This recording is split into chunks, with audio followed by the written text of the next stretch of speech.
As we say hello to Golden Knights head coach Pete DeBoer out in Vegas right now. Coach, you guys have been on the ice for more than a week now with Training Camp 2.0, as everybody's calling it. How does this training camp kind of compare to training camps that you've been a part of in the past? Well, it's like nothing I've been a part of in the past. One, it's the middle of the summer and it's 107 or 8 degrees every day here in Vegas. Two, typical training camp, you're 2-3 days in and you're playing exhibition games, and we've actually been able to practice, I think, 10 consecutive days, which you never get at the NHL level between travel and things like that. So it's been totally different, but great in its uniqueness, because there's not a person here that is complaining about the opportunity that we're getting to come back and compete for the Stanley Cup. Coach, that uniqueness comes with a unique mindset and being a lot more open-minded. What are some of the things that can be factors for you in this unique year and this upcoming playoff with your group? Well, factors for sure. The fact we have 2 starting goalies. We're going to be jumping in here and immediately going to be playing every other day, hopefully for a couple months. So, the fact we have 2 guys there, I think, is a huge factor for us. And then depth. We're healthy.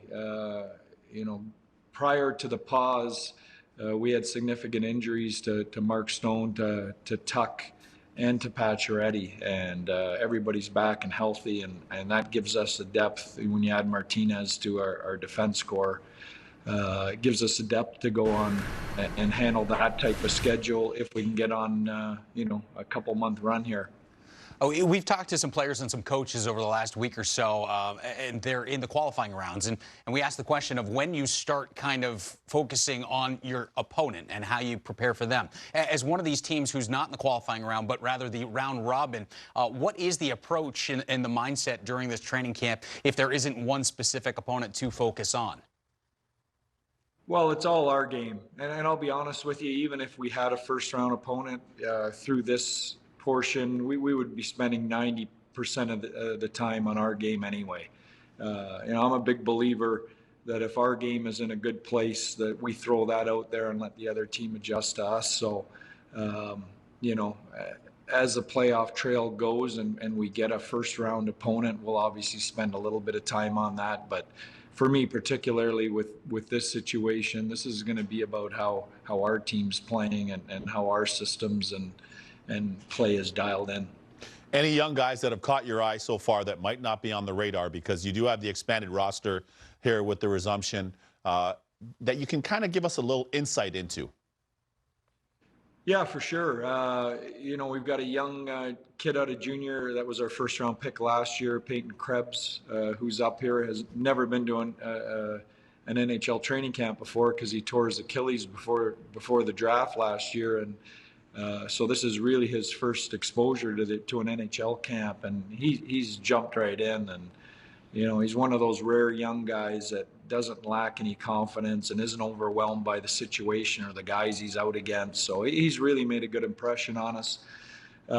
We've got a couple of young defensemen, Zach Whitecloud, who really jumped in as a regular prior to the pause and has come back and looks like he's taken another step and used the pause to really get stronger and faster and more confident. And Nick Hague is a young defenseman that I think has all kinds of potential, that finished in Chicago prior to the pause, but looks like an NHL defenseman all day long to me too. What's the itinerary look like for you guys coming up? When do you head to the bubble? What do you know about the bubble? What are you bringing to the bubble yourself to kind of occupy your time? Yeah, so we're wrapping up camp here tomorrow with a scrimmage, which is Friday. We'll take Saturday off and let the guys go home and spend a last day with their families and pack. And then we fly to the bubble on Sunday. I believe the first exhibition games start on Tuesday. We don't play till Thursday, but we've got some practice time there. As far as what I'm bringing to the bubble, enough suits to stand behind the bench and coach, hopefully for a long run and close. But other than that, nothing really. I'm planning on watching a ton of hockey. That's what I'm excited about. You're going to be able to wake up if you're a hockey fan and start watching hockey at on the West Coast anyway at 9 a.m. and watch all day and night, and on the East Coast probably from noon on. So for me, that's going to fill my days. Same with us.